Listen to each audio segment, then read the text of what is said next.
अस्सलाम वालेकुम to my lovely YouTube viewers and my lovely subscribers. So friends, आज मैं आपके लिए लेकर आई हूँ सोया वेज मोमोज की रेसिपी। बिल्कुल चाइनीज रेस्टोरेंट स्टाइल मोमोज बनाकर तैयार करेंगे हम, वो भी सिंपल स्टेप्स में। और मेरी गारंटी है कि आपने ये एक बार खाए तो आप इसको हर दूसरे से तीसरे दिन बनाकर जरूर खाएंगे, और बच्चों को खिला दिए तो वो आपके फैन हो जाएंगे। तो चलिए, स्पेशल गार्लिक डिप के साथ मैं आपको ये रेसिपी शेयर कर रही हूँ, तो बिल्कुल भी स्किप मत कीजिएगा। तो ये ले लिए हैं मैंने 1 कप सोया, और इनको गर्म पानी में भिगोकर रख दिया है। आप चाहें तो इनको 2 से 3 मिनट के लिए बॉईल भी कर सकते हैं। तो इनको रख देते हैं साइड और ले लेते हैं अलग बाउल, और इसमें मैं ले रही हूँ 1 से 1.5 कप मैदा। 1.5 कप मैदा ले रही हूँ मैं, और इसको मैंने पहले से छानी हुई है। आपके पास छानी हुई नहीं हो तो आप पहले छान लें। और इसमें डाल रही हूँ आधा टीस्पून नमक अपने टेस्ट के अकॉर्डिंग ऐड करें फ्रेंड्स। और इसमें 2 टेबलस्पून करीब डाल रही हूँ ऑयल ज़रूर डालें, ताकि इसका जो आटा है वो अच्छा सा एकदम क्रीमी जैसा बने एकदम। तो इससे एकदम शाइनिंग वाले मोमोज हमारे रेडी होंगे। तो इससे हम एज पर नीडेड पानी, नॉर्मल टैप वाटर है ये, उससे हम इसको एकदम सेमी सॉफ्ट डो बना लेंगे, जैसा कि हम आटे के लिए तैयार करते हैं। हार्ड डो बनाएंगे तो हमारे जो मोमोज हैं वो बिल्कुल सॉफ्ट नहीं बनेंगे। तो इसके लिए हमें बिल्कुल सेमी सॉफ्ट, जैसा हम चपाती के लिए डेली वाला आटा लगाते हैं, बिल्कुल सेम वही आटा हमें इस मैदे का तैयार करना है। तो अच्छे से इसको गूंथ लेंगे, हल्का सा थोड़ा थोड़ा एज पर नीडेड पानी डाल कर, जैसे कि मैं गूंथ रही हूँ। बिल्कुल इसी तरीके से बिल्कुल सॉफ्ट आटा तैयार करना है हमें। बिल्कुल भी हार्ड डो नहीं लगाएं। हार्ड डो से क्या होगा, हमारी जो स्टफिंग है वो तो बिल्कुल सेट रहेगी, पर ऊपर की जो लेयर है वो थोड़ी सी हार्ड बनेगी। बिल्कुल परफेक्ट डो बनाना पड़ेगा हमें इसके लिए। तो बिल्कुल परफेक्ट हमारा डो बनकर तैयार है। आप देख सकते हैं, मैं उंगली लगा कर दिखा रही हूँ। तो बिल्कुल इसी तरीके का डो हमें चाहिए। तो इसको रेस्ट के लिए रख देते हैं साइड। तो हमारी ये सोया चंक्स जो हैं अब अच्छे से फूल चुकी हैं अच्छे से ये। अब हम इनका जो पानी है इस तरीके से हाथ के हेल्प से इस तरीके से ड्रेन करेंगे, इस तरीके से प्रेस करते हुए। आप देख सकते हैं सारा पानी इसी तरीके से हमने इसका ड्रेन कर देना है अच्छे से निचोड़ कर। तो आप देख सकते हैं कुछ इस तरीके से हमारी सोया चंक्स। मैं डाल दूंगी इन सभी को मिक्सी के जार में, क्योंकि हमने इनको एक फाइन टेक्सचर में हमें इन्हें कन्वर्ट करना होगा। इन सभी को मैंने डाल दिया है मिक्सी के जार में, कुछ इस तरीके से निचोड़ कर। आप देख सकते हैं कितना सारा पानी इसमें से निकला है, और थोड़ा सा कलर भी चेंज हो गया है पानी का। तो आप देख सकते हैं सभी मैं इस जार में डाल रही हूँ, और इसको अब लिड लगाकर इनको एकदम फाइन तो नहीं करेंगे, बिल्कुल सेमी ग्राइंड से बना लेंगे हम इन सोया चंक्स को। तो इजी होगा। अगर आप चाहें तो बिल्कुल इसका जो चूरा टाइप का बाजार में मिलता है वो भी ले सकते हैं, और उसको भी वापस से पानी में डाल के और उसको स्ट्रेनर में स्टेन कर सकते हैं। तो आप देख सकते हैं कुछ इस तरीके का हमारी ये जो सोया चंक्स है, हमने इस तरीके से इन्हें सेमी ग्राइंड कर लिया है। बिल्कुल फाइन नहीं किया है हमने इसको, बस थोड़ा सा जिसे दरदरा जो कहते हैं ना, बस उसी टाइप का हमें ये चाहिए इसका टेक्स्चर। तो चलिए अब इसको रखते हैं साइड और ले लेते हैं कढ़ाई। और इस कढ़ाई में मैं डाल रही हूँ 2 से 3 टेबलस्पून करीब ऑयल अपने टेस्ट के अकॉर्डिंग डालें, आप ज़्यादा भी डाल सकते हैं। और मैंने इसमें 1 टेबलस्पून भर के डाल दिया बारीक कटा हुआ लहसुन, और बारीक कटा हुआ 1 टेबलस्पून डाल दिया है अदरक। और इसे पहले अच्छे से सौते कर लेंगे। और इसके बाद मैं डाल रही हूँ इसमें हरी मिर्चें बारीक कटी हुई 2। अगर आपको पसंद है तो आप और भी डाल सकते हैं, तीखी है तो कम कर सकते हैं। तो इसमें अच्छे से फ्राई हो चुकी हैं सभी चीज़ें। तो इसमें डाल रही हूँ थोड़ी सी प्याज, आधी बारीक कटी हुई प्याज ऐड कर रही हूँ। आपके पास अगर ये रेड वाली है तो रेड वाली डालें, रेगुलर वाली है, वाइट वाली है तो आप वो भी डाल सकते हैं। सभी चीज़ें अच्छे से फ्राई हो गई हैं। तो मैं इसमें ऐड कर रही हूँ 1 कटोरी बारीक कटी हुई गाजर, और बारीक कटा हुआ पत्ता गोभी 1 कटोरी ली है मैंने, और थोड़ी सी डाली है शिमला मिर्च बारीक कटी हुई।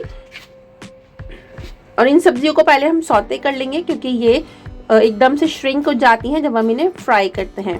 तो पहले हम इन्हें अच्छे से फ्राई कर लेंगे, ताकि हम इनको अच्छे से भून पाए, थोड़ा सा श्रिंक होंगी फ्रेंड्स।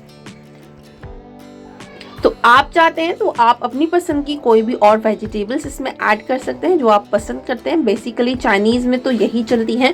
और 1 टीस्पून मैंने नमक डाल दिया है, और 1 ही टीस्पून डाल दी है काली मिर्च, और 1 टेबलस्पून भर के डाली है रेड चिली और गार्लिक की सॉस, और 1 टेबल स्पून डाली है यहाँ पर सोया सॉस। और इन सभी को भी डाल के अच्छे से मिक्स करेंगे और इन्हें अच्छे से फ्राई करेंगे ताकि इनकी जो रॉनेस है वो ख़त्म हो जाए और सारा जो टेक्सचर है इन सभी वेजिटेबल्स में आ जाए। जब ऐसा हो तो उसके बाद मैंने इसमें ऐड कर दी है वो सोया चंक्स जो मैंने पहले से ही पीस कर रखी हुई थी, और इसको भी इसमें अच्छे से भून लेंगे फ्रेंड्स। तब तक भूनेंगे जब तक इसका जो मॉइस्चर है थोड़ा सा बिल्कुल उड़ नहीं जाता, अच्छे से भून जाए तो आपको पता लग जाएगा कि बाइंडिंग फॉर्म में आनी कन्वर्ट हो जाएगी। तो आप देख सकते हैं थोड़ी बाइंडिंग फॉर्म में आनी कन्वर्ट हो गई है, आप देख सकते हैं अच्छे से भून चुकी है। तो ये स्टफिंग में अब मैं ऐड कर रही हूँ ग्रीन अनियन का पार्ट। आपके पास ये नहीं है तो आप इसको स्किप कर सकते हैं, और अगर धनिया पसंद करते हैं तो हरा धनिया भी ऐड कर सकते हैं। और इनको बस 2 मिनट और भूनेंगे, ओवर कुक नहीं करेंगे, हमें इनका क्रंच जो है फ्रेंड्स एज इट इज रखना है। तो ये रेडी है, अब इसको रख देते हैं साइड और वापस चलते हैं डो की तरफ। तो अब हमारा डो बिल्कुल परफेक्टली सेट है मोमोज का बनने के लिए। तो मैं इसमें से थोड़ा सा पोर्शन लूंगी कुछ इस तरीके का, जितना मुझे मोमोज का शेप देनी है बस उतना सा पोर्शन मैंने लेना है। और इनको इस तरीके से गोल गोल करके मैं सभी पहले इस तरीके से लोइयां बना कर रख लूंगी और तब मोमोज बनाऊंगी, ताकि मुझे पहले आइडिया हो जाए कि मुझे इसमें से कितने पीस बनने हैं। ओके, तो सभी मैं बनाकर इस तरीके से तैयार कर लूंगी। एक और बनाकर दिखाती हूँ आपको, कुछ इस तरीके से पहले गोल गोल करके इनको शेप दे देंगे। नॉर्मली जैसे हम डेली की चपातियाँ बनाते हैं, अभी तक का प्रोसेस तो वही है इसका। अब सभी इसी तरीके से तैयार कर लिए हैं, आप देख सकते हैं फ्रेंड्स। तो इन सभी को तैयार करके रखते हैं आप साइड, और बिल्कुल रोलिंग पिन और रोलिंग पैड या फिर किचन काउंटर पर आप इस तरीके से थोड़ी सी मैदा को डस्ट करेंगे और एक लोई लेंगे इस तरीके से। जो हमने आटे का थोड़ा सा पोर्शन लिया था उसको मैं लोई बोल रही हूँ, और इस तरीके से रोलिंग पिन और रोलिंग पैड की हेल्प से अच्छे से इसे स्प्रेड कर लेंगे। और एजेस जो है थोड़ी पतली रखें और बीच में से थोड़ा सा मोटा रखें, ताकि जब हम इसकी बाइंडिंग करें तो बीच में से ये फटे नहीं और बाहर की जो बाइंडिंग एजेस हैं वो अच्छे से एकदम हम उसको अच्छे से बंद कर पाएँ। तो आप देख सकते हैं इसकी थिकनेस बस इतनी ही रखनी है, इतनी इनफ है। बीच में से थोड़ा सा मोटा रखना है। 1 टेबलस्पून भर के मैंने इसमें स्टफिंग ली है, बस इतनी इनफ है इस मोमोज के लिए। इसमें स्टफिंग बहुत ज़्यादा नहीं भरनी है, ताकि अगर हम इसको बाइंड करें तो अच्छे से बाइंड हो जाए। बहुत ज़्यादा स्टफिंग होगी तो अच्छे से बाइंड नहीं हो पाएगी। तो कुछ इस तरीके से हमें लेयर पर लेयर रखकर इसको बनाना है, मोमोज की शेप देनी है। आप देख सकते हैं सभी तरफ से क्लोज करके और इस तरीके से बस टाई अप कर देंगे। ये बन गई हमारी मोमोज की शेप। सेम ऐसे जैसे हम मोदक नहीं बनाते गणेश चतुर्थी पर, सेम लाइक दैट हमें वही शेप देनी है। यहाँ पर हम इसे मोमोज बोलते हैं, और वहाँ मीठे भोग के लिए वहाँ पर महाराष्ट्र में इसको मीठे को मोदक बोलते हैं, जब वो मीठा इसमें स्टफिंग भरी जाती है गुड़ की। तो एक और बनाकर दिखाती हूँ मैं आपको फ्रेंड्स, ताकि आपको थोड़ा सा पता लग जाए कि हमें इसे किस तरीके से अच्छी सी शेप देनी है। सेम वही के एजेस इसकी पतली होनी है और बीच में से थोड़ा सा मोटा रहना है। तो आप देख सकते हैं 1 टेबलस्पून फिर से मैंने इसमें स्टफिंग भर दी है, बस इतनी इनफ है इसके लिए। ज़्यादा स्टफिंग नहीं भरेंगे, अगर ज़्यादा स्टफिंग भरी तो इसमें जो है हमारी स्टफिंग में जब हम इसको क्लोज करेंगे तो वो सही से क्लोज नहीं हो पाएगा। एक के ऊपर एक लेयर लेते हुए कुछ इस तरीके से हमें इसे क्लोज कर लेना है। आप देख सकते हैं सेम बिल्कुल अच्छे से इसको क्लोज कर देंगे। आप देख सकते हैं कितनी प्यारी शेप तैयार हुई है हमारी मोमोज की। वाओ, माशाल्लाह से अच्छी सी शेप तैयार हो चुकी है। तो फ्रेंड्स सभी इसी तरीके से तैयार कर लेंगे। तो आप देख सकते हैं सभी तैयार हो चुके हैं। आप देख सकते हैं कितने सारे कितने प्यारे बनकर तैयार हुए हैं। एक एक पीस की एक एक जो शेप है वो बिल्कुल परफेक्टली बनी है। और इसी के साथ साथ जब मैं इनको तैयार कर रही थी तो मैंने ये पानी रख दिया था बॉयल होने के लिए। अभी अच्छे से बॉयल हो चुका है। मैं स्टीमर में नहीं करूँगी, जो मोमोज का स्टीमर आता है। मैं उन लोगों के लिए रेसिपी शेयर कर रही हूँ जिनके पास स्टीमर्स नहीं होता या ऐसी चीज़ें अवेलेबल नहीं होती। तो नॉर्मल जो छन्नी हमारी स्टील की घर में अवेलेबल होती है उसी को रखें, ग्रीस करें और कुछ इस तरीके से इन्हें साइड्स पर थोड़े से डिस्टेंस के साथ इन्हें सेट कर दें, ताकि ये जब बड़े हों, यानी कि जब ये फूलेंगे स्टीम के अंदर, तो ये जब पकना शुरू होंगे तो थोड़े से बड़े होंगे। तब बड़े होंगे तो एक दूसरे से अगर गैप नहीं होगा तो चिपक जाएंगे। तो इस चीज़ का ज़रूर से ध्यान रखें। और ये देखिए 10 से 15 मिनट में मैंने इनको स्टीम किया है और 10 से 15 मिनट बाद मैं आपको दिखाती हूँ। तो ये कुछ इस तरीके से हो गए। आप देख सकते हैं कि पहले कितना गैप था और ये थोड़े से बड़े हो चुके हैं। और मैं आपको इन्हें दिखाती हूँ। ये देख सकते हैं आप अच्छे से स्टीम हो चुके हैं। स्किन भी इनकी कितनी परफेक्टली कुक्ड है, ताकि ये ट्रांसपेरेंट दिख रहे हैं, आप देख रहे होंगे। और बिल्कुल भी चिपचिपी नहीं है। अगर ज़रा सी भी चिपचिपी हो तो आप इसे 5 मिनट और इसको स्टीम कर सकते हैं। कुछ इसी तरीके से सेकंड वाला बैच भी मैं इसमें छन्नी में लगा रही हूँ। तो इसको भी इसी तरीके से 10 से 15 मिनट के लिए स्टीम करेंगे और वापस से इसको स्टीम करने के बाद आप देख सकते हैं तो अच्छे से स्टीम हो जाएगा। तो आप देख सकते हैं अच्छे से स्टीम हो गया। काफ़ी बड़े बड़े साइज़ के हो चुके हैं ये वाले मोमोज भी एकदम से। जब इसकी ये देख सकते हैं आप बिल्कुल परफेक्टली डन है, बिल्कुल चिपक नहीं रहे हैं।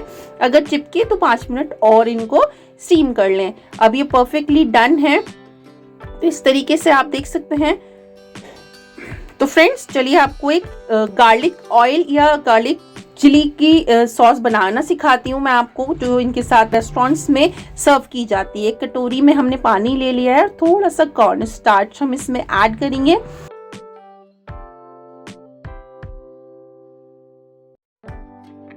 और 1 टेबलस्पून सोया सॉस मैंने इसमें ऐड कर दी है। तो इस तरीके से बस इसको डिसॉल्व कर लेंगे। और एक पैन में मैंने ले लिया है 2 टेबलस्पून ऑयल और 1 टीस्पून भर के मैंने इसमें बारीक कटा हुआ लहसुन ऐड कर दिया है। इसे अच्छे से हमें पहले सौते कर लेंगे कुछ इस तरीके से। गोल्डन ब्राउन हल्का सा करना है, बहुत डार्क वाला नहीं करेंगे हम। ये रेस्टोरेंट में सर्व की जाती है मोमोज के साथ, चाइनीज रेस्टोरेंट्स में।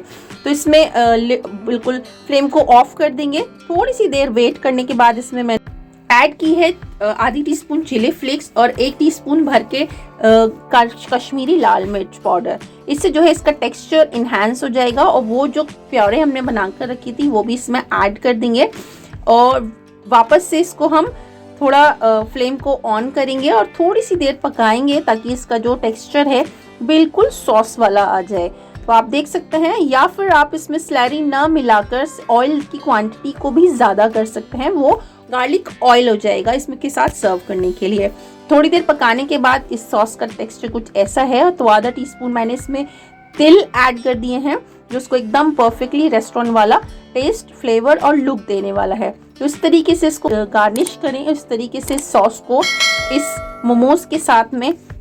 तो फ्रेंड्स आपको मेरी ये रेसिपी अगर अच्छी लगी हो तो अपनी फैमिली के लिए बनाएं, खाएं, खिलाएं और मेरे चैनल को लाइक करें, शेयर करें और सब्सक्राइब करना ना भूलें। और जो लोग नए हैं वो बेल आइकन को ज़रूर दबा लें, ताकि मेरी आने वाली हर वीडियो की नोटिफिकेशन आपको मिले और मेरी वीडियो सभी को पहली बार फ्री में देखने के लिए मिले। तो फ्रेंड्स मेरी रेसिपी अच्छी लगी हो तो अपनी फैमिली और फ्रेंड्स के साथ ज़रूर शेयर करें और उनको बनाएं, खाएं, खिलाएं और ज़रूर से खिलाएं। और मैं आपको एक तोड़कर दिखाती हूँ कि अंदर का जो टेक्सचर है वो किस तरीके का है और बाहर की जो लेयर है वो किस तरीके की है।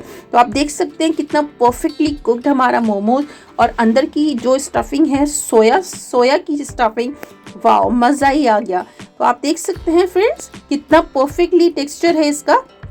तो आप भी अपने किचन में मेरी इस रेसिपी को ज़रूर से ट्राई करें। रेसिपी अच्छी लगी हो तो लाइक, शेयर एंड कमेंट ज़रूर करें, मुझे फीडबैक दें। मिलते हैं अगली किसी इंटरेस्टिंग सी रेसिपी के साथ। तब तक के लिए अल्लाह हाफिज़, शब खैर।